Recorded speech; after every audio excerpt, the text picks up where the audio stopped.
सर्वकार्येषु सर्वदा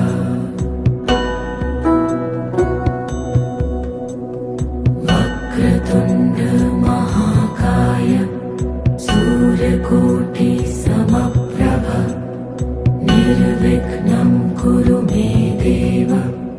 सर्वकार्येषु सर्वदा